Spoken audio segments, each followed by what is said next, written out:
gracias por darme un tantito de su tiempo. Como sabe, he estado Ay, platicando con sus amigos. sí, sí he estado viendo las entrevistas. No las he visto completas porque la verdad creo que eso lo voy a hacer cuando terminemos este año, por ahí del día 12 de diciembre.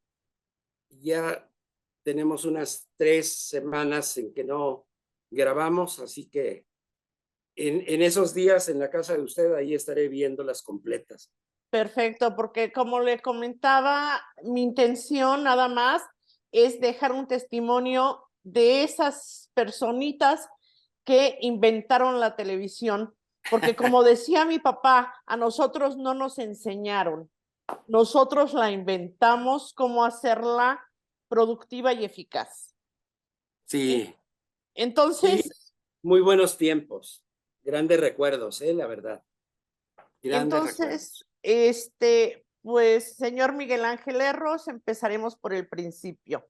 Sé que su madre cantante, su papá torero, empieza a hacer sus pininos en los medios en Monterrey. ¿Qué me puede contar de ahí? Bueno, sí, creo que tenía yo solamente dos caminos. O me dedicaba a ser torero, para lo cual me faltó valor, este, o seguía yo en el medio porque mi madre me llevaba en Monterrey desde pequeño. Yo nací aquí en México, en la Ciudad de México, en un barrio muy populoso, que era como fue Tepito después, tierra de boxeadores. Yo nací en la colonia Peralvillo y de ahí surgieron toreros. Toda la familia de mi padre fueron toreros y mis primos también, hasta la fecha todavía siguen siendo toreros prácticos, ¿no? Porque ya están retirados de la profesión. Mi padre y mis tíos fallecieron, pero en Monterrey empecé a trabajar en radionovelas, a los 7 años. Me hicieron una prueba y entré a trabajar y trabajé en la XCAW, en la XT, en la XMR a los 7 años y radiqué allá en Monterrey hasta los 9. Hice parte de mi primaria allá. Y cuando nos venimos ya para radicar en la Ciudad de México y mis padres a punto de divorciarse, traíamos una carta, mi madre y yo, de un alto ejecutivo en Monterrey para el señor Emilio Azcárraga Vidaurreta. Y entonces me tocó entrar por la puerta del número 52 de ayuntamiento y entrar a la oficina del señor Azcárraga Vidaurreta con mi madre y nos recibió, leyó la carta y me dijo, te voy a mandar con los colgateros. Y Ah, me pues, mandó al estudio, sí, al estudio 9 de XCW, que era el estudio que tenía Colgate Palmolive para hacer todas sus radionovelas. Y no sé si usted conoció la XCW, había dos teatro estudios, el Teatro Estudio Azul y Plata y el Verde y Oro. Y era donde se sí. hacían los programas musicales, básicamente, aunque había algunos programas dominicales y todos patrocinados. En aquella época, todos los programas llevaban implícito el producto. Y Así ahí, que, sí, dígame. perdón, ahí ya existía Chucho Gómez Obregón en Colgate, en esas primeras emisiones. Sí, es que la mayoría de los clientes, de los patrocinadores, tenían sus cuentas en las agencias de publicidad. Y Colgate, tanto Colgate como la competencia, los que sacaron ACE y todo lo que competía con Colgate, era House Agency. Ellos tenían su propio equipo de producción para un director creativo, etcétera, que trabajaba para los productos. Entonces, así nacieron esos programas. Y siempre se hablaba de Sonrisas Colgate, porque patrocinaba Crema Dental Colgate. Que era Palmex. La crema dental Colgate proyecta Sonrisas Colgate. La agencia era Palmex. si no mal no Palmex, exacto, era House Agency. Y la otra house era Gran Advertising. Esa era agencia de publicidad. Ah, Grant ok. era agencia. Y entre Grant y Noble y Asociados llevaban la competencia de Colgate, que ahorita me acordaré. Bueno, Noble llevaba Procter and Ariel. Gamble. Procter and Gamble. Procter, que era lo que es Ariel. Exacto. O sea, era Fab y Ariel. Colgate y Competencias. y siempre fue la lucha constante. Exacto, exacto. Y la gran mayoría de los productores que pasaron de la radio, siendo productores de radio a la televisión, la gran mayoría veníamos de agencia de publicidad. Yo creo que yo fui uno de los últimos que estuvo en Publicidad Darcy, con grandes maestros de aquella época, quienes iniciaron, junto con su padre, programas en vivo, como fueron Guillermo Núñez de Cáceres, Rafael Matute, ambos fallecidos ya hace tiempo. En Darcy estuvieron don Luis Ayano Palmer, estuvo su hermano, también Palmer, Mario de la Piedra. Todos ellos venían de Darcy. Yo trabajé a las órdenes de Mario de la Piedra en programas especiales de radio y a las órdenes de Nicky Tavares, que fue quien me empujó para que yo entrara a Darcy a aprender producción. Y curiosamente le voy a dar un dato que es muy bonito. El primer programa que me dejaron dirigir en vivo fue un programa de Viruta y Capulina, cómicos y canciones Adams. Se hacía en vivo en el estudio B y el switcher que estaba sentado a la derecha del director era don Roberto de la Rosa. Así que con él hice mi primer programa. Mire, pero a ver, llegando a la W, ¿qué empieza a hacer? ¿Cuántos años tenía y qué Tenía pininos? yo llegué en 49, tenía yo 9 años y empecé a trabajar al mes que me hicieron la prueba en Colgate. Al mes tuve mi primer llamado para presentarme en un programa que patrocinaba un producto diferente, y era un programa de 15 minutos en el que se dramatizaba una canción y la canción la cantaba Miguel Aceves Mejía en vivo, acompañado por el Mariachi Vargas en vivo, y participábamos 3 o 4 actores. Me tocó a mí hacer ese 4:15 de la tarde por XCW. ¿Y cómo entra al doblaje a ser uno de los personajes de Disney en Peter Pan? Acabaré contigo, Peter Pan. ¡Ríndete! ¡Ríndete, Garfio! Nunca me las pagarás por cortarme esta mano. ¡Ay, no! Que pues, yo creo que había mucho de dónde escoger. Bueno, yo creo que esa gran época de doblaje, la gran mayoría la nutría la radio, porque estaban ahí Dagoberto de Cervantes, Víctor Alcocer, Pedro Daguillón, una cantidad de actores que trabajaban en W y en XQ, que era estación hermana también del señor Azcárraga, y todos ellos eran llamados por el director de los doblajes de las películas de Disney, que era Carlos David Ortigosa. Sí, el que que también después tenía tuvo una espléndida voz. Él era el narrador oficial de todas las películas de Disney.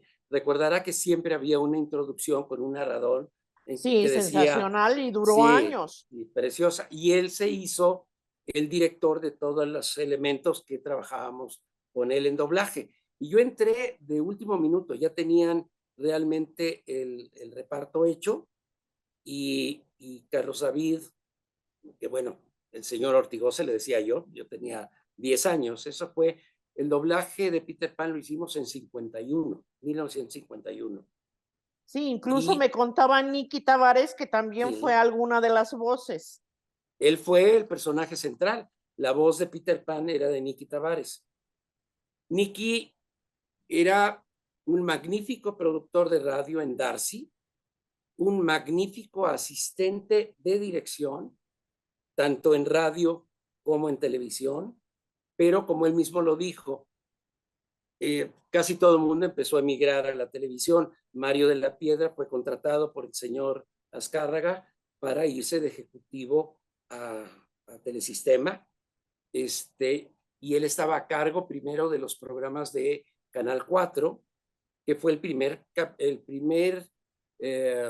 la primera estación que salió al aire, el primer canal que salió al aire, en 1950, XHTV Canal 4, que fue la concesión dada por el presidente alemán a la familia O'Farrill. Ellos fueron los que lanzaron primero el Canal 4 en 50. Canal 2 entró en 51. Sí, y después ya fue el Canal 5, que estaban Sí, todos muy pegados. es que se unieron el Canal 4, el Canal 5 y posteriormente el Canal 8, cuando entró Televisión Independiente de México, que después pasó a ser el Canal 9, con otra estructura diferente. Sí, que ya llegaremos a esa parte de la historia. Sí, los primeros 3 canales se fusionan en 1955. O sea, no había pasado mucho tiempo de eso. Pero a ver, sigamos en XW. ¿Cómo pasa de ser niño locutor, niño que hace doblaje, a la producción? Niño actor. Bueno. El señor Azcárraga Milmo, en la época en que ya me tocó trabajar directamente con él y dentro de un grupo ejecutivo, que yo no era ningún vicepresidente, pero entré a trabajar con él. Un día también le contaré la anécdota, pero él siempre me decía, tú que fuiste niño catedrático, porque ese fue un programa muy famoso en radio que después se hizo en televisión, pero con los adultos.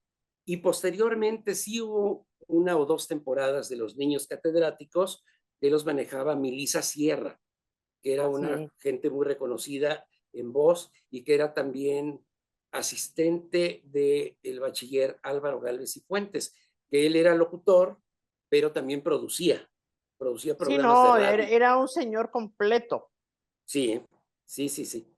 Entonces, yo seguí trabajando como actor infantil, no como niño catedrático, como actor infantil durante algunos años. Me fue cambiando un poco la voz, fui creciendo, pero creo que todavía trabajé en radio estando ya trabajando para televisión.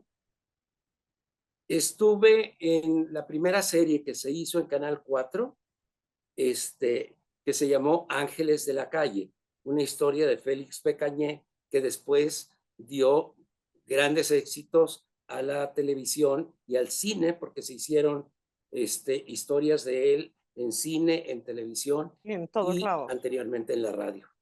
Un escritor cubano. Entonces se pasa a la televisión y sigue como actor. Como actor infantil. ¿Todavía la parte técnica no le llamaba la atención? Sí me llamaba mucho la atención.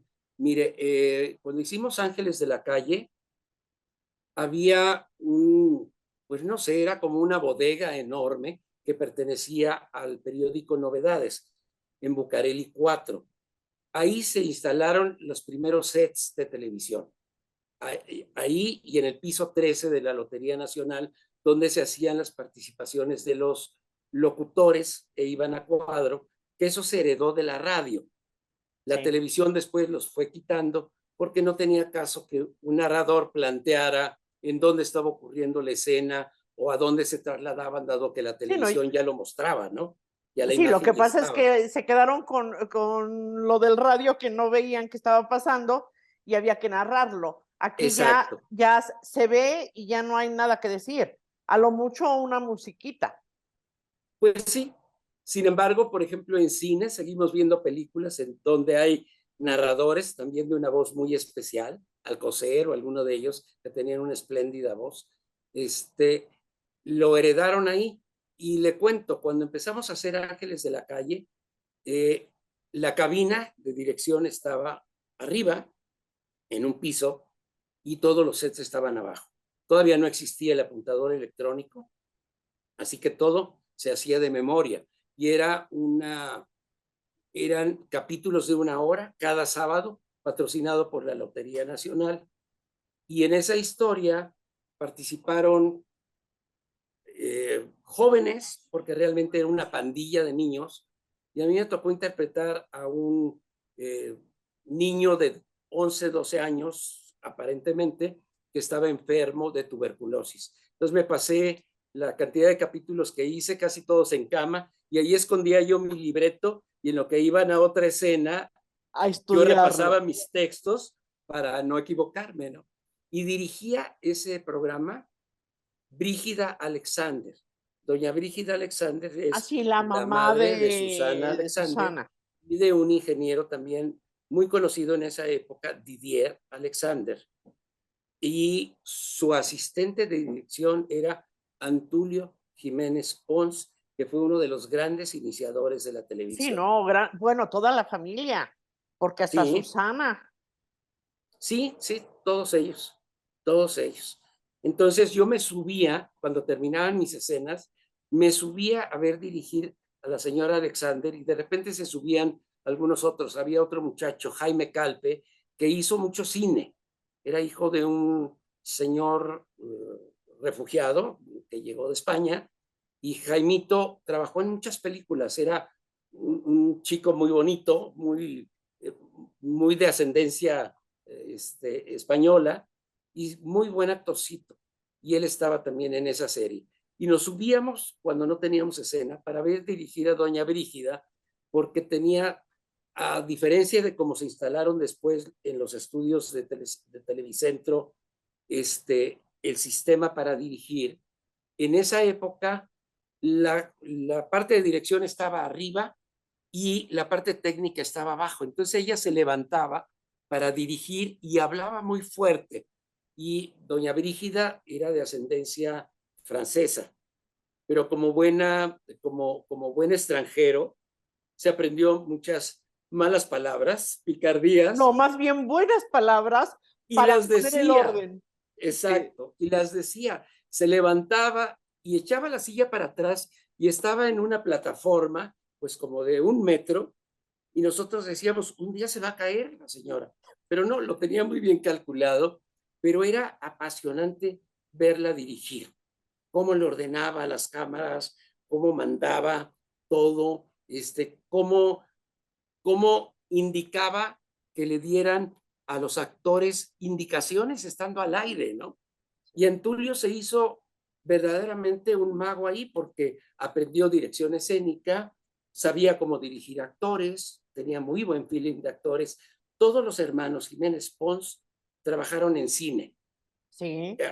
Acabo de leer, bueno, creo que ya no está, pero estuvo en una de las secretarías en este gobierno, Rogelio Jiménez Pons, que en aquella época debe haber tenido 4 años o 3, y le decían el Chicharito, y trabajó en No, pues cine. es que fueron muchísimos hermanos y todos empezaron como actores en Televicentro.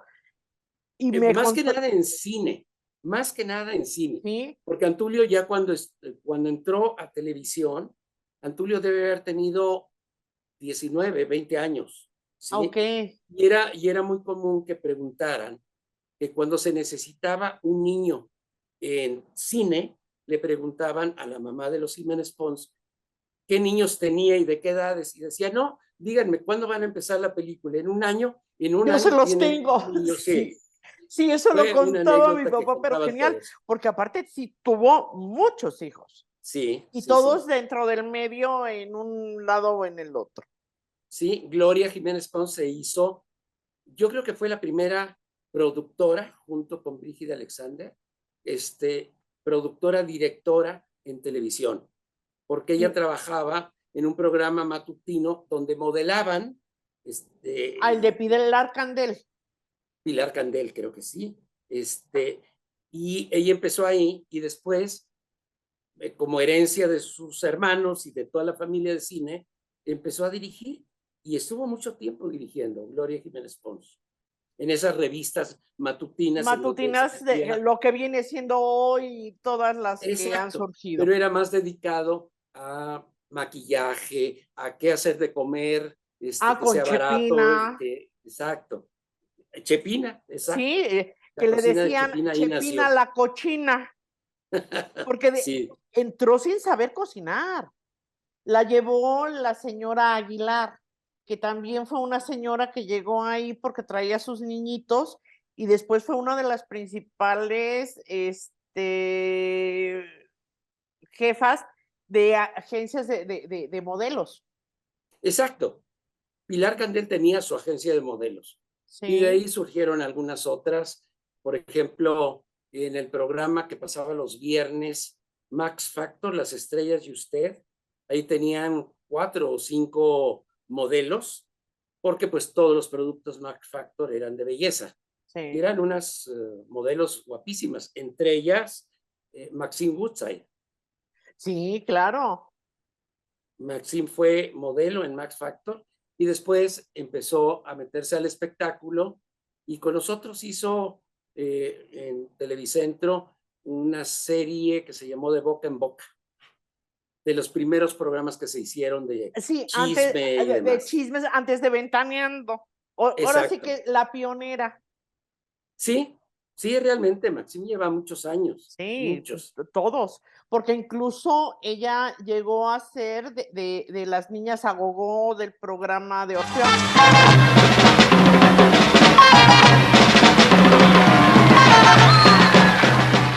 Sí, sí. A ver, Premier entonces, Orfeón que lo patrocinaba Orfeón, la disquera exacto. de don Rogelio Azcárraga, Azcárraga, que son primos primos del de señor Don Emilio. Azcárraga mismo. Sí. Sí, A en ver, paz descansen y ambos. entonces, ¿cuándo brinca a la parte técnica? Bueno, yo hacía en radio la voz del Osito Bimbo y había un actor que a él le habían dejado la producción de radio, pues porque era muy común, ¿no? Y como se ensayaban en un horario y se tenía que regresar al vivo en otro horario, y ellos estaban muy comprometidos. Guillermo Romo también fue un muy buen actor de doblaje y yo era el único personaje fijo porque hacía los comerciales del Osito Bimbo, con la voz del Osito Bimbo. Y entonces yo creo que yo ya tenía como 15 o 16 años y todavía hacía yo voces de niños de 12 o 13, ¿no? Y un día me dijo, oye, yo no puedo venir y el único que está fijo en este programa eres tú. Pero ya ves, se trata de darles cue a los actores, que te suban la música, te subes a la cabina de dirección luego que hagas tu intervención del osito y, y, y los ingenieros te van ayudando y demás, ¿no? Entonces, como que ahí me picó un poco el gusanito, pero todavía cuando entré a Publicidad Darcy, a instancias y casi empujones de Nicky Tavares, me dijo, tú tienes buen feeling para producir, para dirigir, deberías de meterte a Darcy, va a haber un espacio, porque ya estaban en Darcy, como lo mencioné, Núñez, Matute, había un muchacho sobrino de Andy Russell. A mujer, si puedes tú con Dios hablar, pregúntale si yo alguna vez he dejado de adorar. Y al mar. En México era Rábago, y este era primo de él. José Luis Rábago entró a Darcy. Había otro muchacho, Alarcón se apellidaba, uno de un mostacho grande que incluso después hizo los comerciales de un paraguas Sí, que hacía con el paraguas. Holz o Salvador algo Alarcón así. se llamaba. Sí.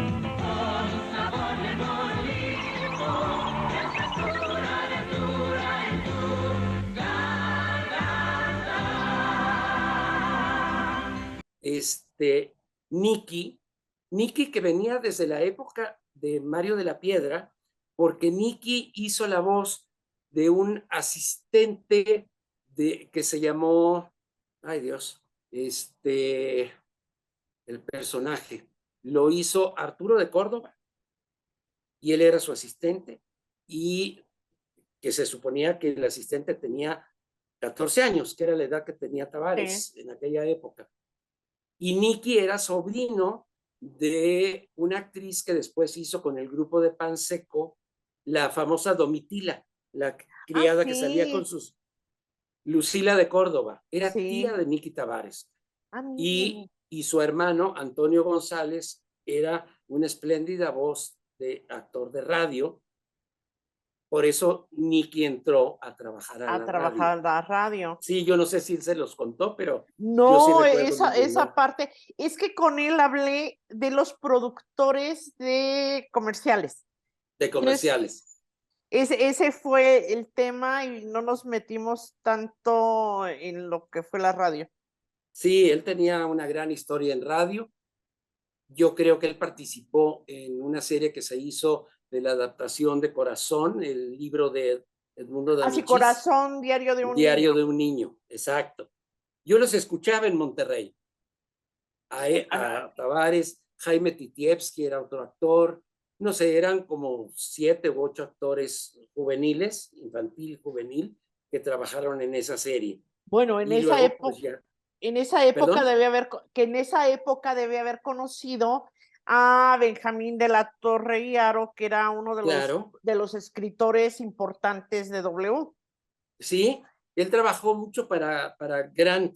Creo que él venía de Grant Advertising, igual que el señor Kenny también estuvo antes de ser jefe de ingeniería en Telesistema. Don Roberto Kenny producía Sí, para producía en Grant la W. Advertising, Sí. ¿sí? Él tenía sus oficinas en el edificio Guardiola, ahí a un costado de Bellas Artes. Ahí estaba Grant Advertising.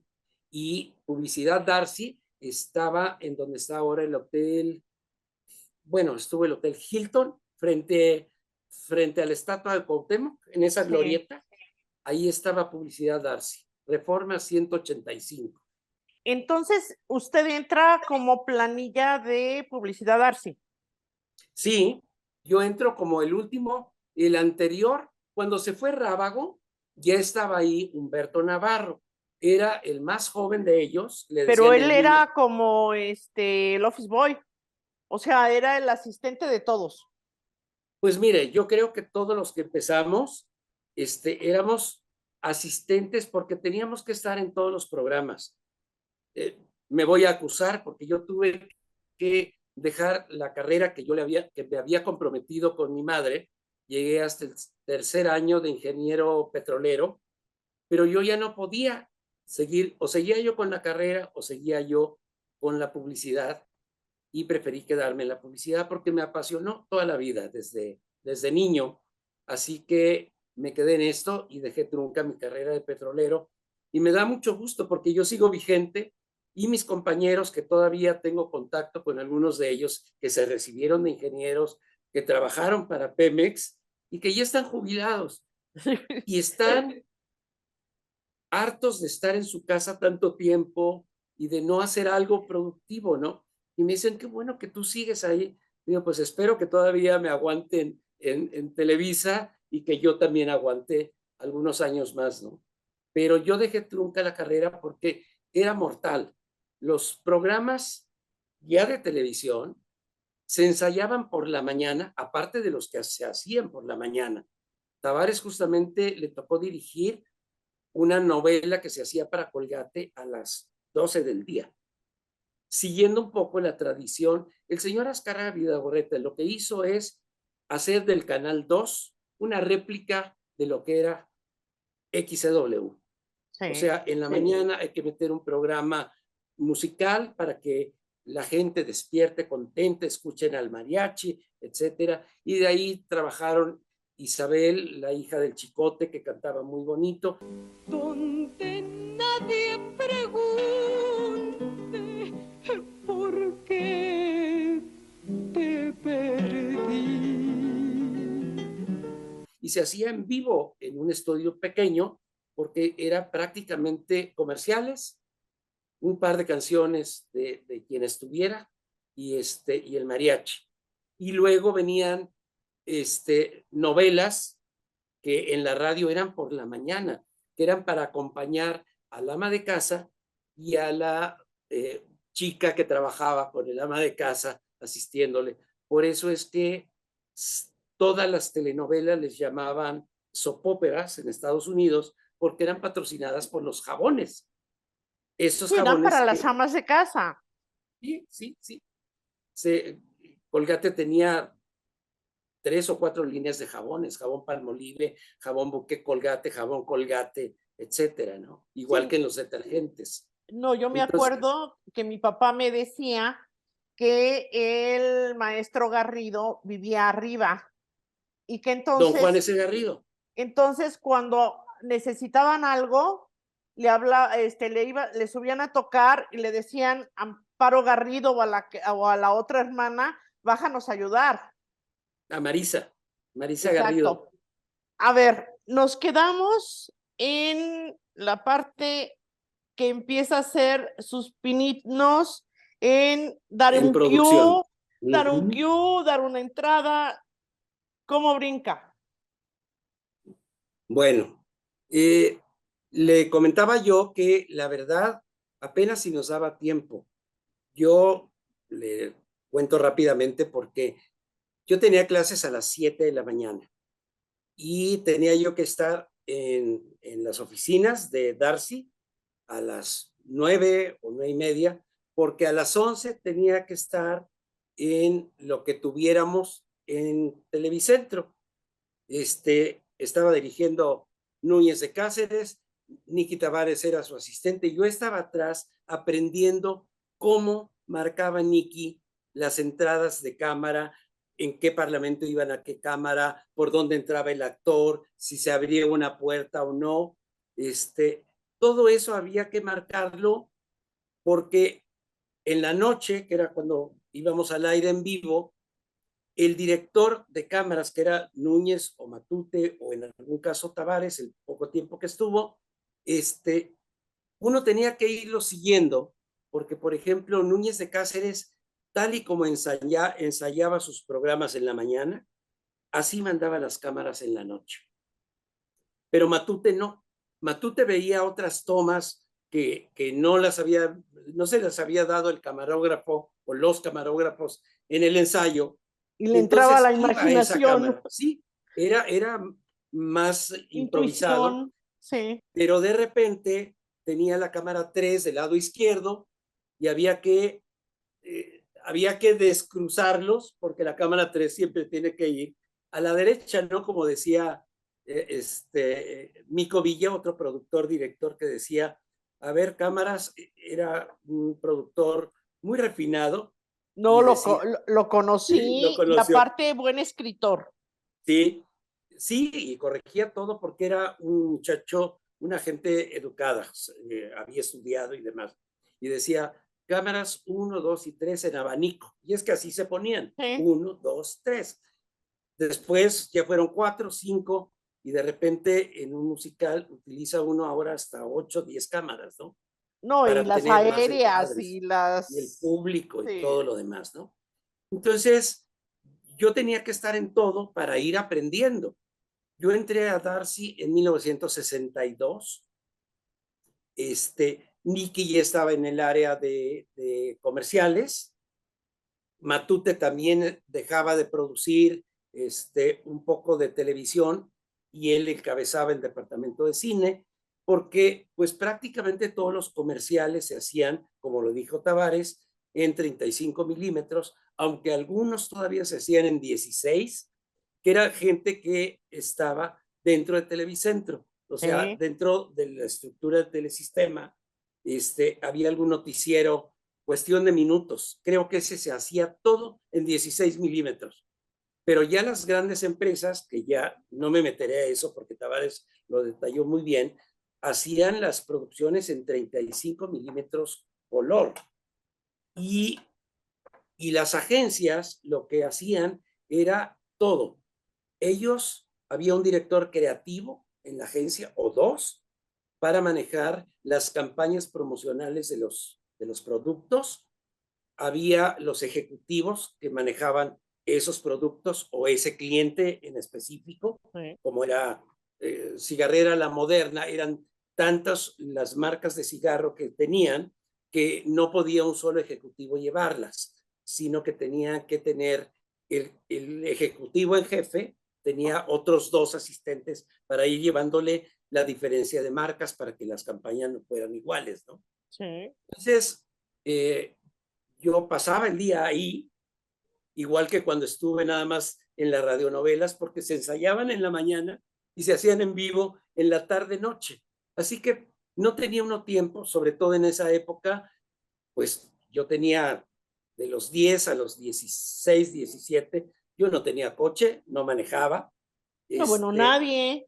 no, mi O sea, madre me todo, acompañó hasta como a los 12 o 14, porque le servía, le gustaba ir. El tiempo que quedaba entre el ensayo y el aire, a veces íbamos a comer algo, se iban al no, cisne pues a veces, ¿no? Pero no había tiempo. o ¿Sabe a dónde enfrente. íbamos? ¿A Y dónde? eso lo recuerdo porque finalmente los últimos años he estado tan ligado a la Iglesia Católica. Entrábamos a la iglesia de San José, que es una basílica. Es una iglesia pequeñita, pero cuando la construyeron, y por las leyes litúrgicas, es una basílica. Pero su atrio llegaba hasta San Juan de Letrán, lo que es el eje Sí. central, y llegaba casi hasta Valderas. O sea, era una iglesia pequeña, pero con un gran terreno que era de ellos y quedaba enfrente de W, frente al jardín, y por ahí estaba la XCB también detrás de ese jardín. Entonces, mi madre, sin ser una gente que me dijera todos los domingos tenemos que ir a misa, a veces decíamos, vamos a entrar a la iglesia, ¿sí? Y entrábamos a la iglesia y nos quedábamos ahí un rato. Y ya salíamos para irnos a W a pasar el programa a las 4 o a las 5 o a las 6. Lo más tarde que se hacía en radio novelas eran a las 7 y eso también se heredó en televisión. Por eso los grandes programas musicales con grandes patrocinios, sobre todo alcoholeros, eran a las 9 o 9:30 de la noche. Sí, era lo más tarde. Y ya Exacto. después cerraban con el noticiero. Exactamente, con el noticiero. Ahora, Ahora después es de al dar, revés, ahora las novelas importantes van 8:30, 9:30 y bueno, es que el noticiero entra a las 10:30. los temas ya no son familiares. Exacto, Ya se exacto. fueron a otros niveles.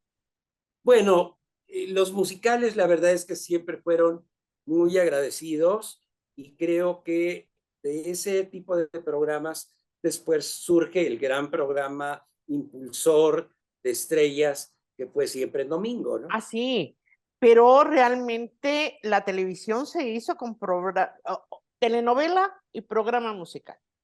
Sí, tenían sus noticieros de deportes, tenían sus noticieros en la mañana, al mediodía y en la noche. Sí, eso era de cajón porque había que informar al público. Exacto, exacto. Pero a ver, ya en esas épocas, ¿en qué año surge la primera telenovela, educativa?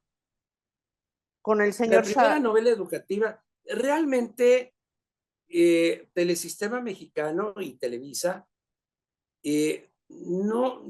no es obligación de la televisión comercial el educar. Hubo varios intentos. El último que se hizo fue con las novelas históricas, ¿Sí? en donde con la producción de Ernesto Alonso y las cámaras tan especiales de Raúl Araiza padre, y con escritores pues como Enrique Lizalde, Miguel Sabido, se hicieron las novelas históricas, que fueron 5 o 6, y en esta nueva administración, bajo el señor Azcarra Gallán y el señor Bernardo Gómez, se hicieron unas últimamente que ya salieron hasta en Blu-ray, ¿no? No recuerdo exactamente los nombres, pero fueron de las últimas que se hicieron, importantes, ya a color y demás, porque todavía algunas de las históricas fueron blanco y negro. La novela histórica que hizo María Félix era blanco y negro. Sí, pero antes de eso no salió lo que hacía la señora Derbez, que era como Eran como que daban novelas, clases, no sé si de no, eran secundaria. novelas, esas didácticas fueron 3 o 4 novelas con la producción y escribiendo Miguel Sabido e Irene Sabido. y en Ah, casi ok. todas estuvo Silvia Derbez, porque era Era una la artista muy maestra. querida de ellos, muy Sí. querida de ellos. Existió también Telekinder, con la Ah, que con fue Pepita esposa, Gomis. exacto, la esposa de Héctor Ah, Suárez, Suárez. Suárez. Sí. Pero realmente la televisión matutina cubría lo que el gobierno debería de cubrir en esas épocas, pero ellos no tenían todavía canales No, al no aire, existía ellos la habían dado las telesecundaria. concesiones. Sí, Exacto, no, la la telesecundaria no telesecundaria, existía, ni la primaria en línea, nada. exacto. Se veía en televisión. Exactamente. Y luego, bueno, pues ahora sí, porque está el canal 22, el 11 también hace labor educativa, porque pertenecen y tienen auspicios del gobierno, ¿sí? Sí. Sin embargo, la televisión comercial, el señor Azcárraga Milmo se comprometió en el periodo, me parece que de López Portillo, y en 1983 el canal 8, que todavía era 8, aunque ya no era de Televisión Independiente de México, sino ya era Así, de para que Televisa, fuera el canal cultural el canal dentro de cultural, Televisa. exacto. Sí. Del 83 al 90 tuvimos el canal cultural y eso nos abrió las puertas de Bellas Artes, de toda la infraestructura que tiene la universidad en el sur, el teatro de la danza, el teatro como tal, o sea, toda la ciudad universitaria con esa sección de Sí, teatros, esa la cubrimos también como canal cultural, aunque lo grabamos antes, el 9º y el 10º Cervantino, grabamos en esos 2 años, 60 espectáculos en 2 semanas que duraba el Cervantino, y, y, y se mostró ahí el uso de la pantalla gigante para que la ciudad de Guanajuato pudiera disfrutar la gente que no tenía acceso a esos eventos más que al que se hacía abierto para el público en la Alhóndiga de Granaditas, pero casi no había acceso para el Teatro Juárez, que era el evento más importante. sí, no, y qué teatro. Sí, Pero pero entonces, era para los fifís. sí, no me gusta usar la palabra, pero sí, No, ni a mí tampoco, apliquémosla ahora. pero es como de Bueno, moda. sí, pero doña Carmen era una gente que llevaba invitados importantísimos. Yo creo que en el 9º y el 10º se trajo lo más prominente del área cultural en todos aspectos, No, doña porque Carmen, vino Nureyev con el Ballet de Nueva York, vino Zubin Mehta con la Orquesta Filarmónica de Nueva York, vino, Dios, no me acuerdo de todos, pero no sé, fueron 2 pero eventos muy importantes. lo que sí me acuerdo es que gracias a la señora López Portillo se volvió a poner en México de moda la ópera. Incluso Sí, también. se volvió a estrenar Carmen con una escenografía que estaba a cargo de Rómulo Ramírez Esteva, ese periodo. Y Lo fue un más, sexenio importante. lo más llamativo de esos 2 eventos que hicimos, y después nos lo pidieron para algunos más, y fuimos creo que 3 años más a cubrirlo ya como parte de espectáculos en el área de espectáculos de Televisa, pero pusimos una pantalla gigante frente a la escalinata de la universidad. Y Para que todo de el los mundo lo viera. eventos que había a las 4 de la tarde, que había conciertos de piano o de violín y piano en una iglesia, luego había teatro como tal, vino el teatro de Argentina, vino el teatro ruso, o sea, diario había una obra de teatro importantísima y esa la grabábamos a las 7. Y hacíamos un resumen de esos eventos para pasarlos antes de ir al Teatro Juárez, en donde la Alhóndiga también era como a las 8 de la noche y el Teatro Juárez empezaba a las 9 o 9:30 y con eso se cerraba el día del festival. Entonces en la escalinata se llenaba de Ya me público imagino. de Guanajuato y de estudiantes que estaban ahí, porque veían todo lo que había pasado en el día, en esa pantalla gigante, con un audio espléndido y demás. Y ahí el señor Sabido en algún momento se convertía en el narrador para saludar, para darles la bienvenida y presentar el espectáculo que habíamos tenido, que se había grabado a las 4 de la tarde en el Teatro X o en la Plaza de Toros. Vino gente muy importante. La verdad es que yo me atreví a preguntar que cuántos eventos tendríamos que grabar y me acuerdo que el señor Azcárraga mismo respondió, ¿cuántos eventos dan forma al Cervantino? 60. No se pregunta, Pues 60. 60. Sí, Esos eran todos. no hay más.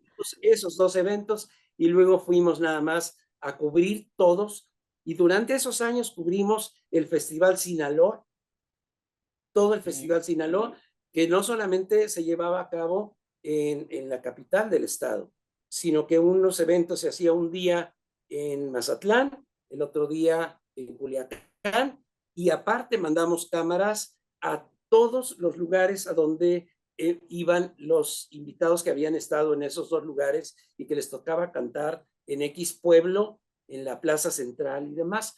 No era prácticamente en teatros cerrados, pero todavía tuvimos la oportunidad de rescatar, porque al mismo tiempo a nosotros, y a mí me tocó producirlo, y esta fue una combinación rara.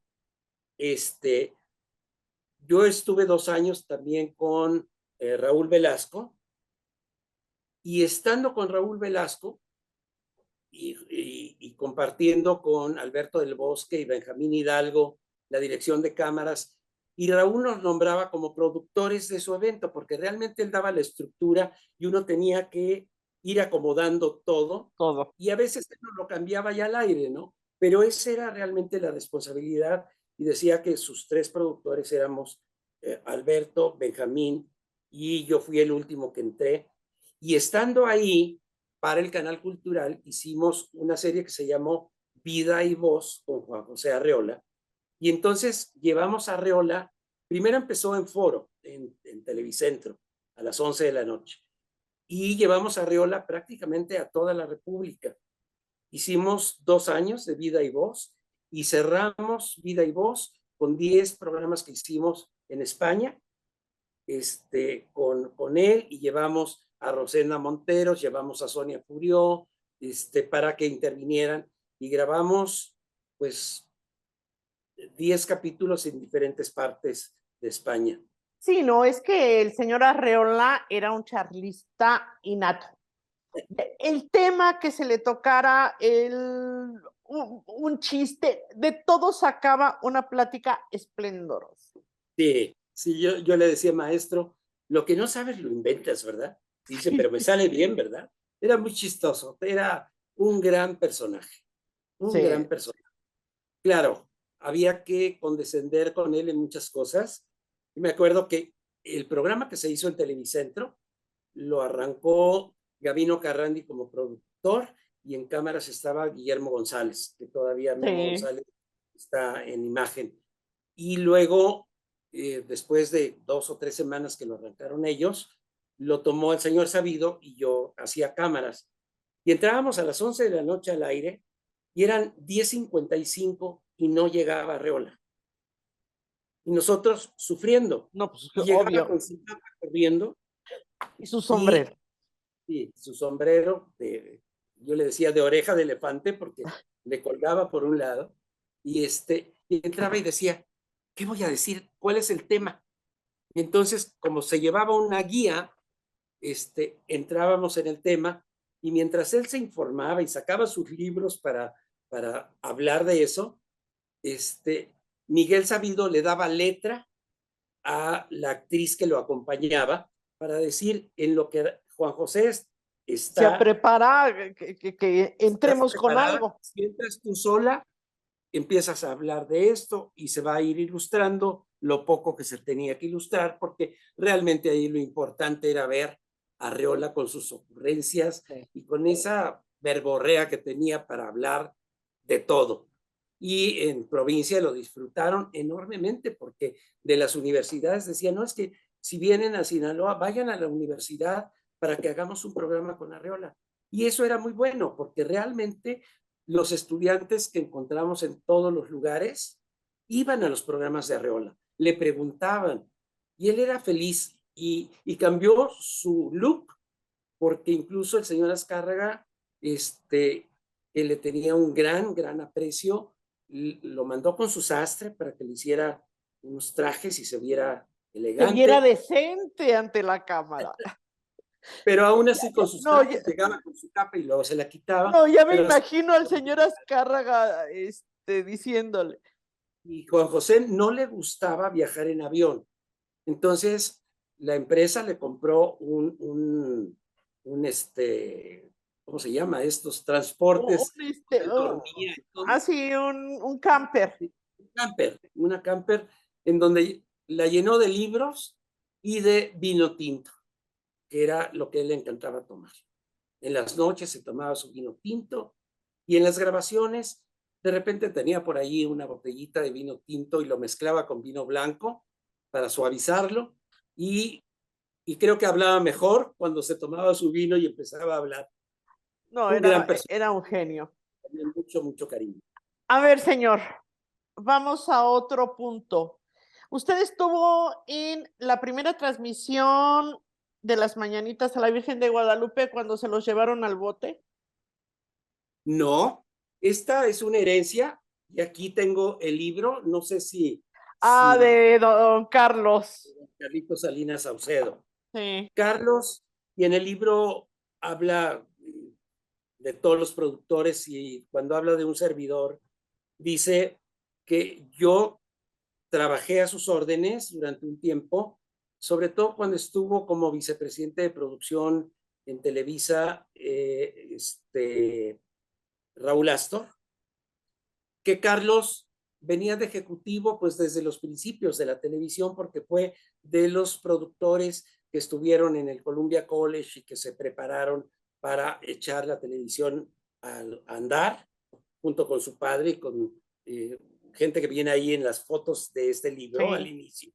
Gente que todavía trabajamos con ellos muchos años, ¿no? El ingeniero Rojas, Armando del Olmo, los switchers, don Roberto que estaba en el B, en el A normalmente estaba, Dios, a ver si me acuerdo, del Olmo un tiempo, antes de que pasara a ser ejecutivo, que daba todos los servicios. Los servicios de foros y las grúas y demás. Y los técnicos, sí. Porque eso era lo que se daba al principio.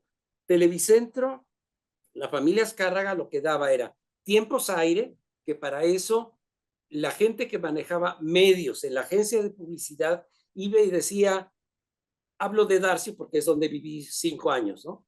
Decía, señor Vélez, vamos a entrar, va a lanzar la moderna cigarrillo Raleigh. Necesitamos un programa a las 9:30 de la noche para que lo presente Raleigh. Se va a llamar Estudio Raleigh con Pedro Vargas. Ya tenemos el elenco, es Pedro Vargas.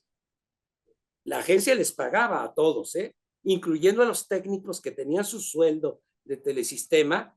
La agencia les pagaba un sobresueldo que lo cobraban en la agencia.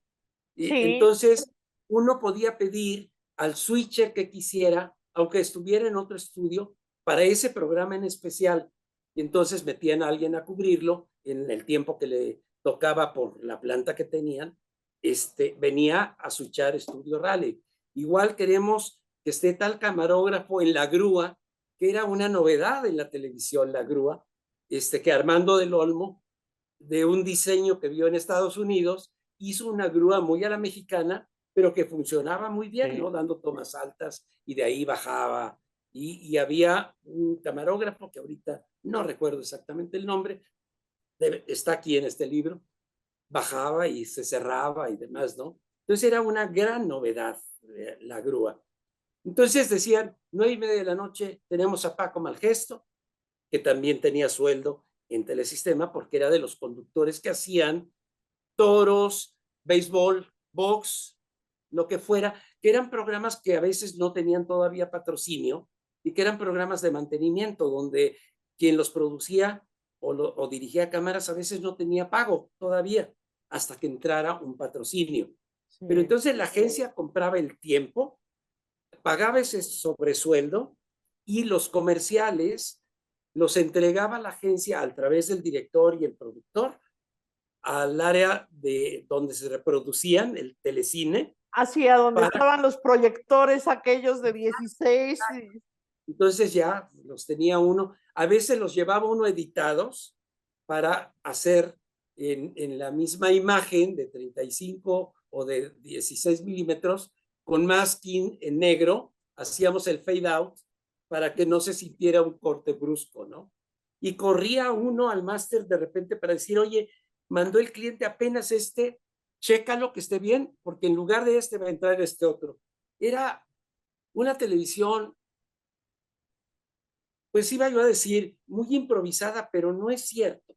La Para palabra su no es época, creo que sacaron una la televisión casta. en vivo que había que resolver todo en ese momento, dado que de repente en un programa musical con la señora Pinal, aunque ella tenía lo que ahora le llamamos un camerino de cambio rápido, a veces el camerino no era tal, eran sus asistentes que con una toalla grande la protegían para que ella se cambiara y entrara a escena nuevamente. Pero entonces había que tener preparadas cosas. De ahí surgieron algunos jefes de piso, floor managers, que tenían hasta un saco ahí para entrar en una novela en vivo y en lo que entraba la actriz, entrar como mayordomo y recoger algo de una mesa para que no se quedara la cámara estática viendo un set vacío. Un tal, no un tal, le decíamos Chimino, pero era de la Sí. familia Chávez Strowe, que también era gente venida del cine. Ellos trabajaron en cine casi todo. Y Chimino era de los más jóvenes y yo creo que ha sido uno de los grandes maestros del floor manager porque tenían que llevar todo en el piso. Las agencias lo que hacían es que para ayudarle al floor manager, el primer puesto que tenía uno abajo era junto a él para darle entrada a los actores, por ejemplo, en Estudio Raleigh, invitados, pues como, ay, no recuerdo, Caruso, o un Sí, porque descendiente. todos eran Lo importantes. trajimos del aeropuerto al estudio A.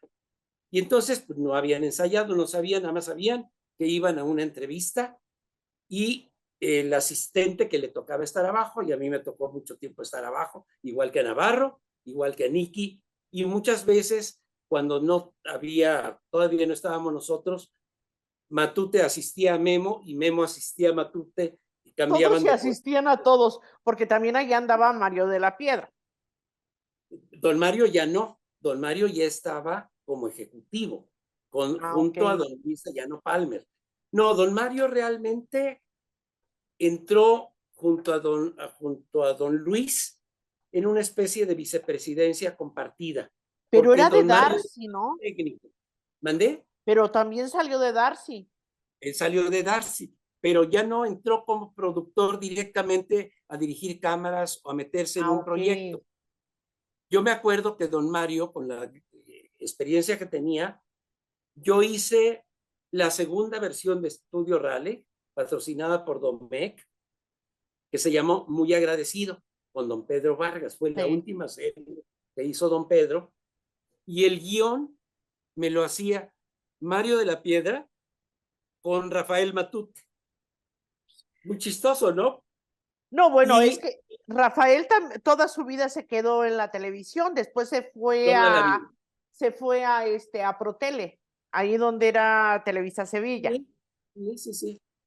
Sí, ahí estuvimos, en lo que ahora es Protele, ahí estuvimos mucho tiempo. Cuando empezamos a hacer para el Canal 8 los eventos culturales y demás, ahí teníamos base. Yo estuve en una oficina ahí grabábamos muchas cosas. Hubo una serie en donde invitamos a Segoviano para que nos dirigiera esa serie y pues casi todos los productores trabajaron para el Canal Cultural, ¿eh? Y para los eventos tipo el Cervantino. Yo me llevé como productor general, me llevé a Luis de Llano, me llevé a Segoviano, me llevé a Carlos Salinas, o sea, a 10 o 12 productores, Emilio La Rosa, que iban a hacer un evento y regresaban a México. Ahora, Carlos Salinas empieza con las mañanitas en la Basílica. ¿En qué Sí, año empieza usted a asistirlo? ¿O no, estar siendo parte de...?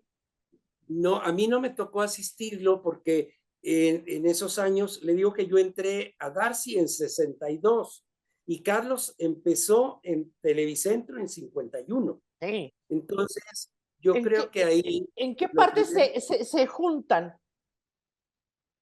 hasta 65, yo creo, 66.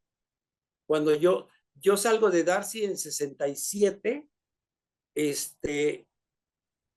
me voy de viaje un tiempo, regreso y empiezo a trabajar.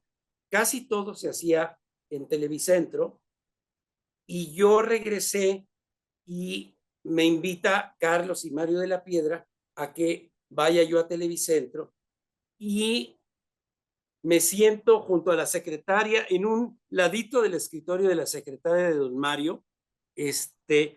Me siento ahí pues porque recién llegado de Europa y habiendo dejado un tiempo y habiendo sido gente de agencia, pues como que no me tenía muy ubicado más que don Mario de la Piedra, que también fue jefe de Nicky, de Sí. Batute, de Núñez y de todos ellos. Y fue mi último jefe. A mí me tocó hacer en radio un programa en el estudio Azul y Plata, dirigido por don Mario y con una orquesta, y era una dramatización con Arturo de Córdoba y yo. Era un personaje de un adulto y un niño.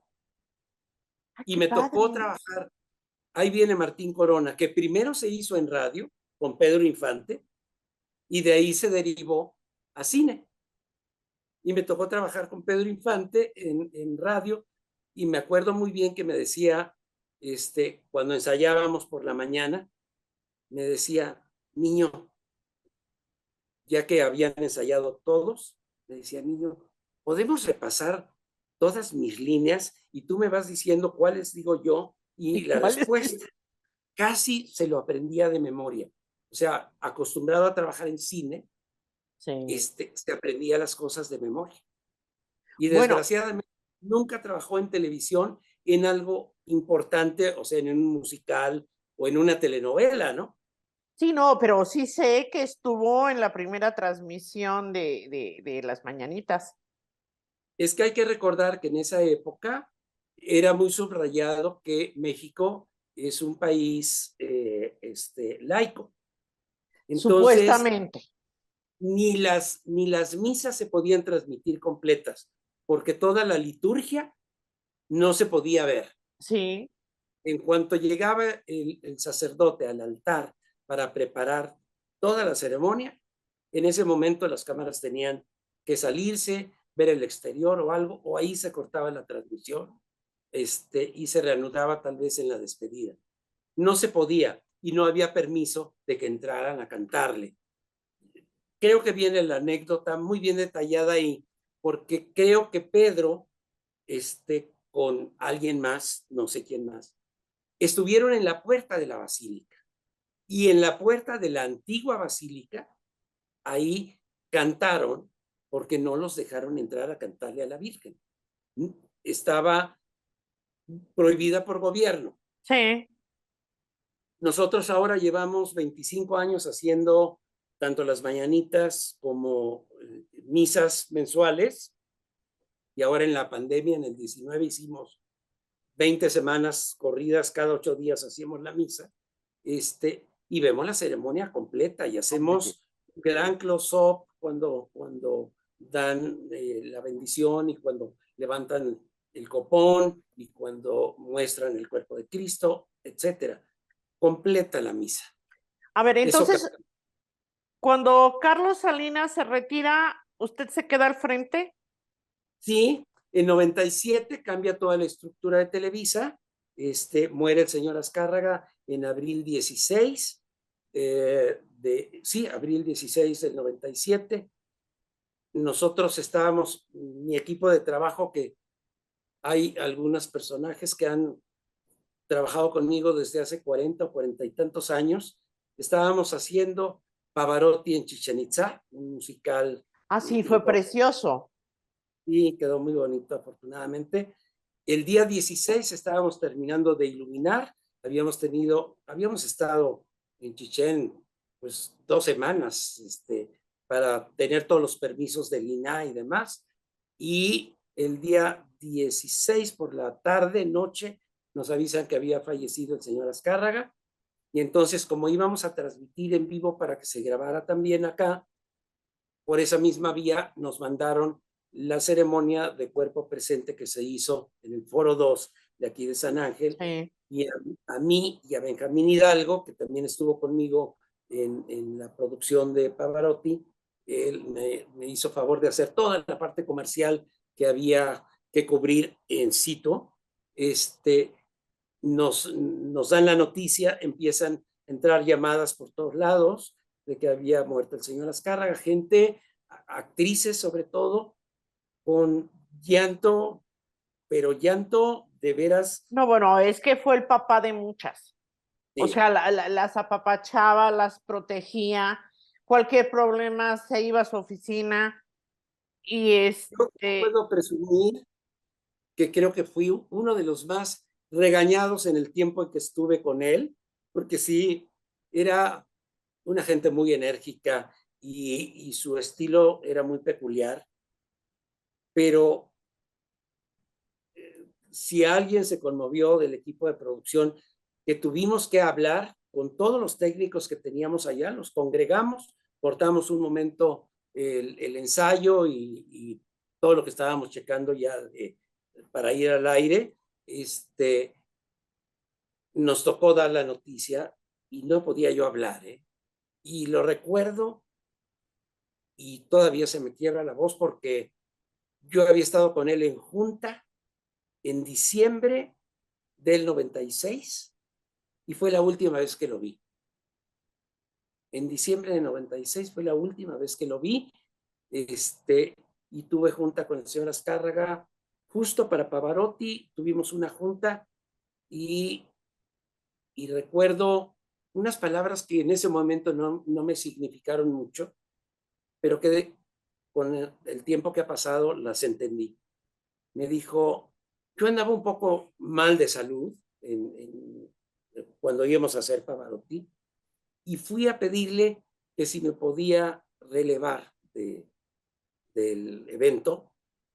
Le digo, está Benjamín, apenas van a empezar los ensayos, hemos visto todos los dos, entonces lo puede hacer Benjamín y yo preferiría quedarme a hacer lo que estoy haciendo antes de esto.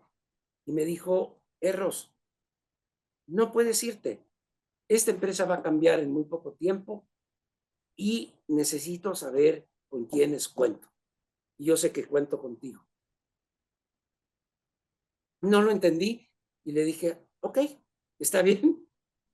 Sí, no, pero ya ya lo traía. era el que muy poca gente lo sabía, lógicamente él por ser su hijo y sus hermanas, etcétera, pero nosotros habíamos visto la última entrevista que salió en televisión en donde estaba acompañado por el licenciado Alemán y por Miguelito. Sí, pero desde ahí yo creo que ya o sea, dejaba entre creía líneas. Enfermo. No, y entre líneas dejaba, como que ya daba a entender que ya se retiraba y no iba a volver. Eso es lo que nosotros entendíamos, que lógicamente pues ya el señor Azcárraga ya estaba listo para tomar el puesto, pero que su padre iba a estar ahí durante algunos años más llevando la batuta con él, ¿no? Hacíamos en cartones, en negro, hacíamos los títulos y se ponía frente a la cámara se clipeaba para que se perdiera lo negro y los floor managers las iban quitando una por una sin que se movieran para los créditos que ahora se hacen, pues, bueno, con un teclado. Exacto, exacto. Y que está uno en vivo y le dice, cámbiale y ponle tal cosa, Sí. y ahí lo O están cámbiale el cambiando. tipo de letra, o ponle Exacto. florecitas, el color, todo. Me acuerdo que fue evolucionando. Después de los cartones, se inventaron un roller. Así, se le daba de vueltas. Y se pegaban las letritas. Sí, en blanco. era como de Sí. terciopelo. Y Exacto. las Con letras se cambiaban. Sí, se ponían en los huequitos que tenía Sí. el roller. Y así se podía tener ya todo el elenco o todo el área técnica, y le iba uno dando vuelta al ritmo de que sí se pudiera leer, ¿no? Lo que presentaban. Bueno, Pues aunque no lo tantas cosas. Aunque no lo crea, a mí todavía me tocó eso. El roller, el famoso roller. Entonces, sí, en 97, el señor Azcárraga Gallán cambia prácticamente toda la estructura. La gente que trabajó con el señor Azcárraga Milmo, pues era gente ya mayor, habían trabajado con él desde los 50 inicios. Sí. O desde antes, porque alguna gente pasó desde la radio. Sí, de W a televisión. Exacto. Sí. Los que menos pasaron fueron los locutores y los actores de radionovelas, porque la voz engaña. Yo recuerdo de una actriz que básicamente trabajó para el XCB, El Buen Tono, que era una señora de 60 años, y de acuerdo a su edad era su cuerpo, su cara, y tenía una voz de una jovencita de 20. Sí. No recuerdo el nombre exactamente, pero era muy famosa. Fue una de las grandes estelares de la radio. Después vinieron Emma Telmo, Rita Rey, Amparo Garrido, todos ellos. Bueno, es que incluso Tres Patines en la televisión no funcionó. No, y en radio cambio, en radio se sigue ahí. oyendo. Sí, creo que Cuba fue un país que enseñó mucho en materia de radio y dio buenos escritores para la televisión, aunque sus obras estaban escritas para radio y con narradores. Después se hicieron las adaptaciones de todas ellas, ¿no? No, bueno, El Derecho de Nacer. El Derecho de Nacer. Reina por un Día. 4 versiones se han hecho de El Derecho de Nacer. Reina por un Día con Carlos Amador. Que ese fue un programa que se hizo y se quedó pero exitosísimo que trajeron de Cuba. ¿Cuál otro? Pues muchos, bueno, o sea, tanto de concurso como radionovela. La radionovela la hicimos aquí en televisión, pero eran puros escritores cubanos. Sí, varios de ellos, y otros en México, como fueron Marisa Garrido, que fue la hermana actriz, de Amparo. Sí. Exacto, también fue escritora, Mimi Bekelani. Hubo 4 o 5 escritoras buenísimas, y la famosa Yolanda Vargas Dulce, ¿no? Que se hicieron adaptaciones de lo que ella sacaba en lo que en aquella época le llamábamos cómics. Sí. Y de ahí vinieron después las fotonovelas, en donde ya no eran cómics, sino eran fotografías que trabajaban, sí, que se hacía la secuencia fotográfica para armar la novela con imágenes y los textos. Sí, no, pero su obra empezó, yo creo que en los años 50 y hasta la fecha se sigue refriteando, o sea, es uno tras otro, tras otro, tras otro. Sí, sí, sí. Sí, los grandes éxitos tienden a repetirse, a hacer adaptaciones en donde se conserva lo esencial de la historia, pero se va cambiando de acuerdo a la época, ¿no? Sí. Bueno, Cumbres Borrascosas. Claro. La hemos visto en todos los formatos que hay y que habrá, porque todavía nos faltan muchos que ver. Ajá. Sin embargo, sigue uno buscando la gran película que se hizo, sí, hasta con intermedio, que se ponía como en los teatros, ¿no? Sí. La cortina de terciopelo y el letrero intermedio, ¿no? Así es. Así bueno, se hicieron varios. Entonces, ¿cuál es su primera Mañanita a la Virgen. En 97. Y en ese momento no habían salido todos los ejecutivos, vicepresidentes que estuvieron con el señor Azcárraga Milmo. Fueron saliendo conforme se fue adaptando el señor Azcárraga Gallán con el equipo de jóvenes que venían con él. Y en 97 me deja las mañanitas y yo le pido a Carlos que esté conmigo en la unidad para asesorarme y un sacerdote de la basílica me dice cuáles son los momentos importantes de la misa y eso lo conservé después porque me tocó encabezar 4 visitas papales como productor general de esas 4 visitas para Televisa y generando la señal internacional para todos los países que se afiliaron a esas visitas.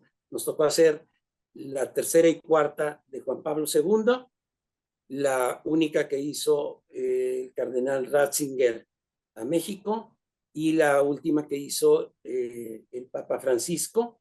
Esas 4 me tocó trabajarlas como productor general para Televisa y llevando la batuta con Azteca, que también hizo parte de la cobertura, porque son tantos los lugares No, es que es enorme. Que no nos dábamos abasto.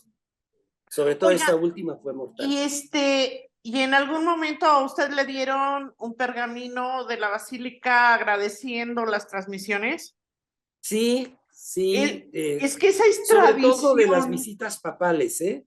Sí. Yo creo que de 97 para acá, hemos trabajado con la Basílica respetando que es un lugar de rezo, de oración, de reflexión, porque la verdad es que me da pena decirlo, pero es una invasión lo que hacemos con los equipos de televisión. Y es que no se puede fotografiar como están esos lugares. Son lugares normalmente, a pesar de que esta nueva basílica, el arquitecto Ramírez Vázquez la hizo justo para que entrara luz a la basílica, a través de estos vitrales enormes que se tienen, pero es oscuro. Entonces hay que meter iluminación, hay que meter audio para televisión, porque el audio que sale por las bocinas de la basílica mucho son eco. buenas para la gente que esté ahí. Sí, pero no para... Pero hay que hacer en paralelo y nosotros le ponemos micrófonos al sacerdote que oficia la misa para que si en algún momento falla algún micrófono, nosotros tenemos los de televisión. Entonces, llevamos 25 años. No ha sido fácil, porque sí es difícil el que acepten todo lo que llevamos. Por ejemplo, en las mañanitas, no puedo señalar, lo tengo aquí en algún documento, pero nos autorizaron a hacer las mañanitas en vivo, completas, transmitidas en ese momento. Y eso es difícil porque, pues, con el mismo derecho de Televisa se sentiría Azteca, Imagen, Telemundo, Univisión. Bueno, ahora Univisión y Televisa somos lo mismo, pero aún así es difícil. Entonces decían, pues si la hace Televisa, ¿por qué no el próximo año lo hago yo? Y por eso es que ahora se tiene que grabar todo, porque cada televisora hace su especial anterior a la misa y todos en conjunto transmiten a su hora. Transmiten a partir de las mañanitas, en que ya no metemos a ningún artista. Nosotros en este momento, como generamos la misa en vivo ese día, dejamos al mariachi para que acompañe al cabildo, a los sacerdotes que forman el cabildo, para que ellos canten las mañanitas. Antes se hacía con todos los cantantes que teníamos y cada televisor empezó a hacerlo después de que ya pidieron que nos hicieran en vivo para que aparecieran los artistas que eran exclusivos de cada canal. Sí.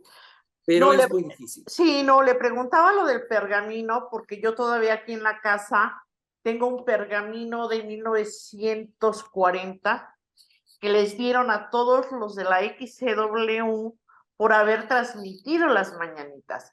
Porque, según me contaban, doña Malita siempre fue muy devota de la Virgen de Guadalupe y de ahí la tradición ha venido le digo, el pergamino que tengo es de 1940 y creo que cada año a los técnicos que participaban se les iba dando un reconocimiento por haber estado y haber homenajeado a la guadalupana.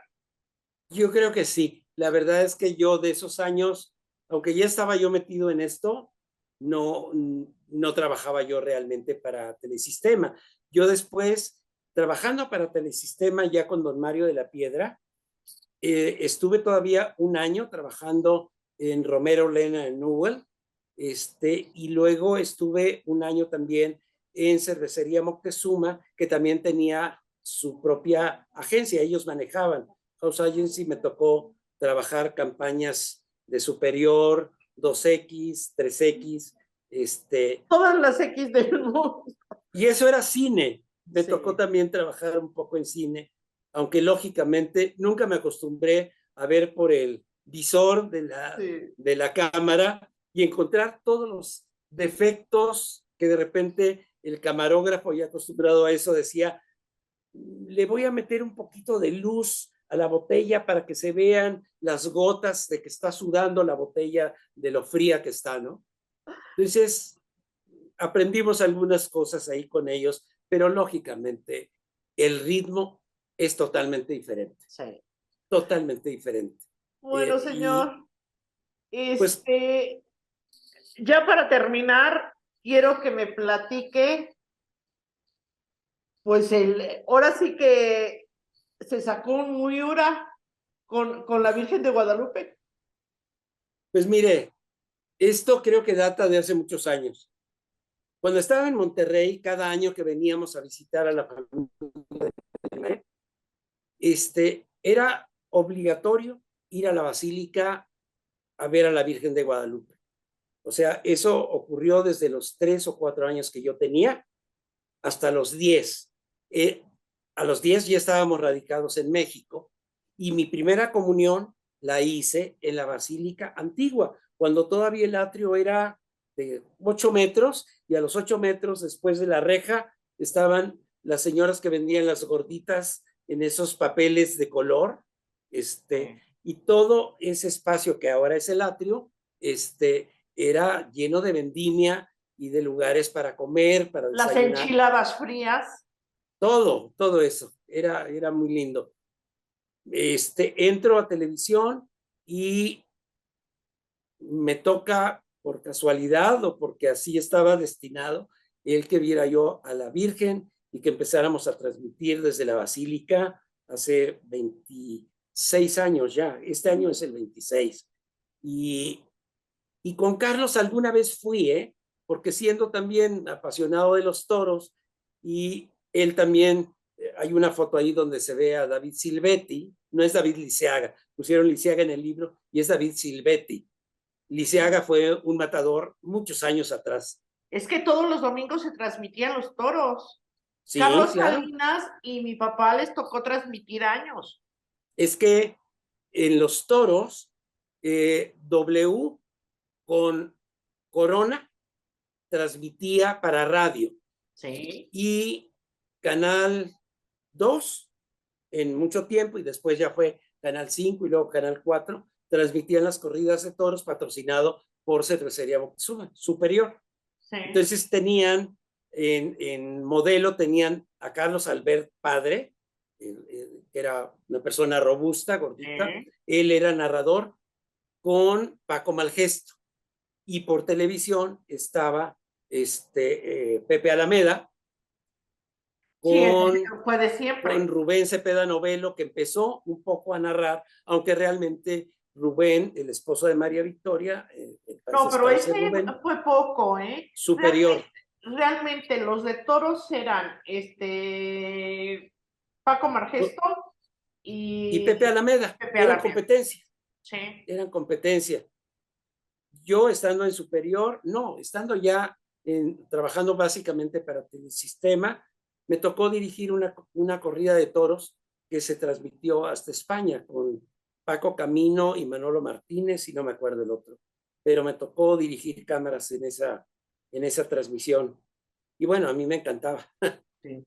Pero entonces la serie ya de la Virgen de Guadalupe, lo que se está haciendo hoy, ¿cómo surge?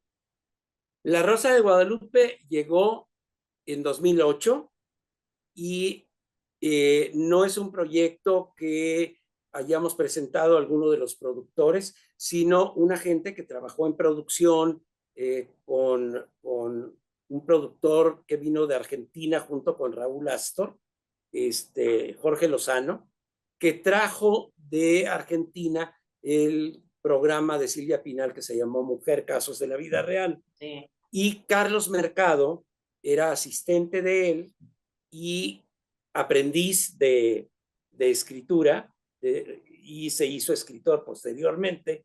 Hizo con Televisa un par de novelas que le dirigió y le produjo Araiza, Raúl, y después, por un problema que él algún día se los platicará, salió de Televisa y tuvo que esperar al licenciado Jorge Eduardo Murguía, que era ya nuestro vicepresidente en el 2007, con el proyecto de La Rosa de Guadalupe bajo el brazo. Lo esperó para cuando iba a entrar a estacionar su coche. Lo reconoció el licenciado Murguía y le dijo: este es un proyecto que espero que le funcione a la empresa. Yo no puedo entrar a presentárselo hasta que usted me dé acceso. Y así fue como le llegó a Jorge Eduardo Murguía. Y Mercado, invitado por alguno de los artistas que cantaron esa vez en vivo en la Basílica, debe haber sido en 2006 o 2007 máximo, entró. Yo hacía un ensayo en el sótano de la Basílica, tienen un auditorio, y ahí hacía yo el último ensayo para decirle a los actores, a los cantantes: van después de los presenta tal, Sí, etcétera. el orden. Y Carlos estaba platicando con alguno de ellos, con quien lo había invitado, y de repente soltaron una carcajada y empezaron a hablar alto. Y entonces yo, sin voltear a verlos, les digo: silencio, estamos ensayando y vamos al aire en media hora. Así que los que no tengan nada que hacer, que salgan, por favor. Afuera hay lugar y pueden platicar, pero aquí estamos ensayando. Y Carlos me conocía por antecedentes porque yo trabajé con Jorge Lozano cuando Raúl Astor trajo a México Topollillo, y a mí me tocó hacer, pues como productor asociado y como director de cámaras, 2 temporadas de Topollillo, porque Astor ya no podía ni producir ni aparecer en cámara porque ya era ejecutivo. Y entonces me pidió a mí que me hiciera cargo y que me pusiera de acuerdo con el grupo de Topollillo, que eran 8 italianos, que estaban más mexicanizados que nada, porque igual que Brígida Alexander, se aprendieron muy buenas palabras para regañarnos y para hablar de chiste. Y esas, lógicamente, no las decía Topollillo al aire, pero cuando estábamos ensayando y marcándoles, sí las decía. No, entonces, sí. Es como Plaza Sésamo. En Plaza Sésamo también sí, era un agasajo. Sí, Carlos se hizo un buen escritor con esas 2 novelas que hizo, y entonces él le pide, ya cuando entra, lo llama Jorge Eduardo y le dice: a ver, explícanos más de los 2 libretos que me dejaste. ¿Cómo va a ser esto? Porque es un programa religioso. Si es religioso, totalmente no va a pasar nada. Para eso tenemos las misas, y el musical que hacemos de mañanitas es religioso porque transmitimos la misa también.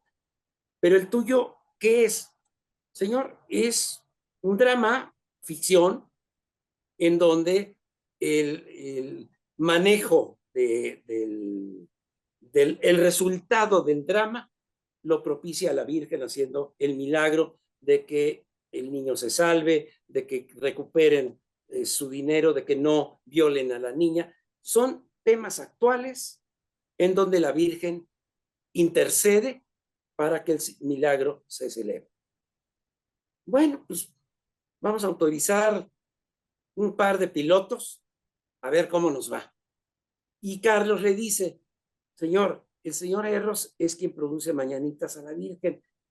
Creo que desde hace muchos años, y que está muy bien ligado con la Basílica, y la imagen va a estar en todos los programas. Y si podemos grabar en la Basílica, sería muy bueno. Y lo hicimos en los primeros capítulos.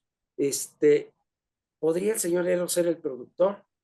Y en ese momento, el licenciado Murguía me dice, oye, no has hecho drama. Yo había hecho 2 series, telenovela de 20 capítulos, que empujó Víctor Hugo Farril cuando estuvo de vicepresidente de producción, tratando de encontrar nuevos productores de telenovelas, porque si usted revisa la lista de productores, la mayoría de ellos vienen de la escuela de Valentín Pimstein o de Ernesto Alonso. Sí, no hay De más. Ernesto, muy pocos, pero de Valentín, Angeli Nesma fue secretaria de Valentín y es una de nuestras mejores productoras de telenovela. Salvador Mejía era Sí. gente que trabajaba con Valentín.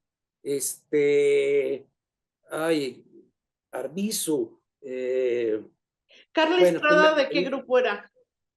de Valentín Pimstein. Valentín era el gran productor de las novelas comerciales, Sí, porque las Talías, las Marías. realmente Ernesto Alonso nada más estuvo con el señor Araiza.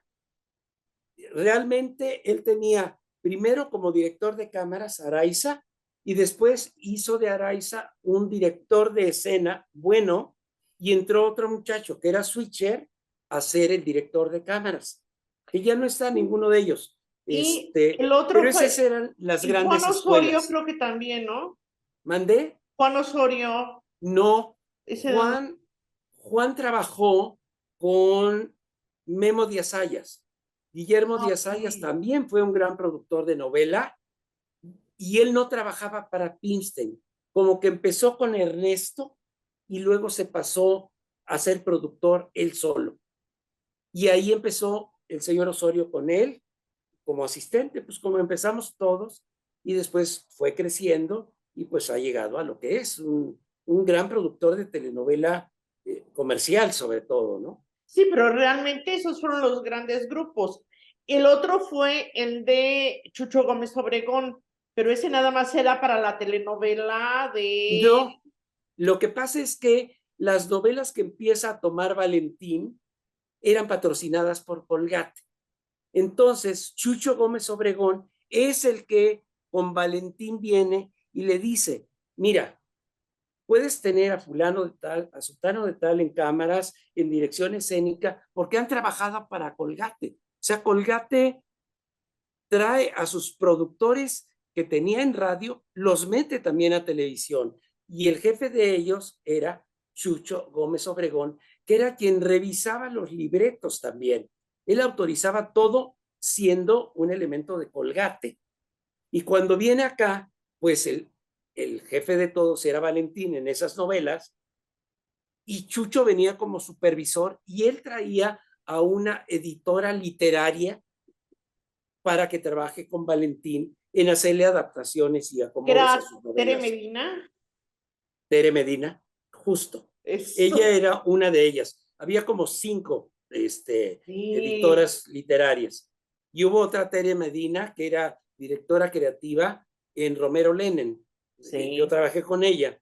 Entonces, a mí, por ejemplo, me invita Valentín a hacer la primera versión de esta novela que hizo Chela Castro, donde aparecía La de fea y señorita luego se hace guapa. Limantur. No. Luego la hizo Victoria Rufo. Nosotros habíamos hecho Tony Carvajal dirigiendo escena, que fue un espléndido actor y también de doblaje porque él hablaba muy buen inglés. Tony Carvajal me dirigió las 2 novelas de 20 capítulos que hice, que me puso como productor el señor O'Farrill, Víctor Hugo. Y en ese campo, Irene Sabido estuvo produciendo Rosy Ocampo, estuvo produciendo, no sé, éramos como 10 productores que nos dieron esas novelas de 20. Yo hice una Taurina con Curro Rivera como el actor principal y no me acuerdo del resto del reparto, pero algún día se lo mostraré. Y luego hice una con Elsa Aguirre, que no quería venir a la televisión.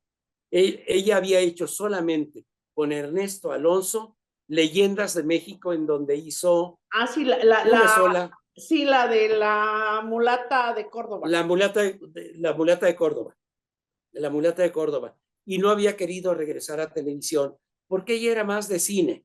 Sí. La verdad, era tan bella o más bella que María Félix. Sí, mi abuelo y, lo decía y trabajó con y yo la convencí de que viniera porque eran 20 capítulos. Le dije, en 2 meses terminamos, porque la quiero hacer en locación. Y Víctor Hugo dijo, no, hazla. Bueno, esa sí me dejó hacerla ya toda en locación. Y grabé prácticamente nada más en la Ciudad de México, en el hotel tal, en la compañía de refrescos tal, por cómo era la historia. Y desde ahí me aficioné a trabajar en locación y con cámaras portátiles, porque en la de Curro nos teníamos que meter al ruedo y los camarógrafos se metían con la cámara portátil afuera del burladero a ver a Curro. Es que Entonces, es como y se esa sí ve. hice. Gloria Marín estuvo conmigo en esa novela, era la mamá de Curro, y la tienda de abarrotes que tenía sí la hice en Foro, aquí en San Ángel. Pero todo lo demás lo hice en locación. Estuvimos en Pachuca, estuvimos en Puebla, y eso me dejó un poco el gusanito, porque todo el tiempo, después de que salí de Darcy y regresé y entré a Telesistema, lo que me dio el licenciado Murguía fueron musicales. Hice una gran cantidad de musicales, desde gruperos, salseros, hicimos sí, de todo, los eventos de la Cámara de Radio y Televisión, Espacio, que también nos tocó trabajar ahí, Espacio, que ya lo lanzó el señor Azcárraga. Pues tengo una gran lista. Mi equipo de trabajo dice que hay que hacer un libro, pero leyendo el de Carlos creo que ya está todo dicho. No, hombre, falta muchísimo. Si yo estuve platicando mucho con Carlos toda la pandemia, porque no, Ay, bueno. me la debía. Pero bueno, no, el tiempo se nos adelantó y no se pudo. Pero Claro. lo que estuve platicando con él, nos pasábamos unas tardes en el teléfono muy, muy a gusto. Señor. Eran otros tiempos. Yo recuerdo que cuando hicimos lo de Pedro Vargas, nos reunía Carlos en su casa, iba la gente del señor Ariza, que patrocinaba Domecq, no iba el señor Ariza, pero la gente que trabajaba con él en su área de mercadotecnia iban a las grabaciones para supervisar los product shots que se hacían en vivo de Presidente o de Domecq, o de Vinos Domecq, y Carlos nos invitaba. Iba el maestro, el músico, Dios, se me va. ¿Mandé? Silvetti no, Bebu no. No. El maestro, Dios. Perdón. No, pues es que tengo tantos nombres en la mente, pero trabajó con Carlos Salinas mucho. Él era chileno, tengo entendido. Porque Bebu era argentino. ¿Armengol? No. No puedo. Bueno. Pero se lo digo luego. Él iba y tocaba el piano y había ambigús, o sea, nos invitaba a Carlos a cenar en su casa para ver el programa. Iba Matute, iba Mario de la Piedra, de repente se había trabajado en el programa María Medina. Sí, ahí estábamos. Sí, no, a mí me tocaron. Cada 8 días estábamos viendo el programa. No es que fueran fiesteros, les gustaba el ambiente, les gustaba disfrutar y digo, yo desde el primer día que entré me enamoré del medio y no me sacaron más que a patadas. Pero bueno, señor, claro. Muchísimas gracias porque ya se nos va a volver a acabar el tiempo. Sí. Un agradecimiento enorme porque yo sé lo ocupado que está y aparte sé que tiene que atender su familia, atender su salud, atender muchas cosas. Un abrazo y me pongo de acuerdo con Leti para ver si me puede mandar al correo alguna foto o algunas fotos de esas ¿Cómo no? primeras épocas. ¿Cómo no? Y, Sí, aquí atrás de mí hay algunas. pues nada más que le tome una fotito y que me las mande al correo. Un abrazo y mil gracias. No, gracias a usted, Mariana. Y un gran recuerdo de Roberto, porque sí, me tocó los primeros años trabajar ahí junto a él, primero atrás de Nicky, luego atrás de Navarro, y finalmente el primer programa me tocó sentarme junto de él, y creo que tenía que hacer así para oírme, porque apenas si me salía la voz para decir, cámara 3, vete a tal cosa, cámara 2, ciérrate a esto, y en esos programas el director de escena era Roberto Gómez Bolaños, Chespirito, porque él escribía esos programas y él dirigía la escena, porque casi todo era muy al estilo de Roberto, que después lo hizo con el Chavo y con el Chapulín, de que salía Capulina por una puerta, entraba por la otra, y por la otra salía Viruta, Maura Monti, que era una modelo que se hizo actriz, las hermanas Navarro, que trabajaron años Buenísimo. en ese programa, y Señor, me Roberto queda... era un director técnico que nos ayudaba mucho porque veía que estábamos aprendiendo y que el primer programa siempre cuesta trabajo, igual que los que siguen, porque a mí cuando dejé de dirigir cámaras, todavía esta mano la tallaba yo mucho en mi pantalón, porque los nervios, decía Marco Antonio Muñiz, que quien sale a cantar o hacer algo de este tipo, si no tiene nervios, no va a funcionar. Así es, señor. Un abrazo y ya me van a cortar, así que me despido y estoy al tanto con Leti para las fotos. Sí, gracias a Leti, gracias a Dulce y a Cristi de mi equipo, Cristina Cruz, que aquí están conmigo, apoyándome en todo. Armo todo y se lo mando. Con esto tengo un material divino. Muchas gracias, Mariana. Algún día nos reuniremos a hablar en persona y recordar más cosas. El día que quiera nos juntamos. Espero que a principios del año próximo, encantadísimo. Perfecto, gracias. Gracias.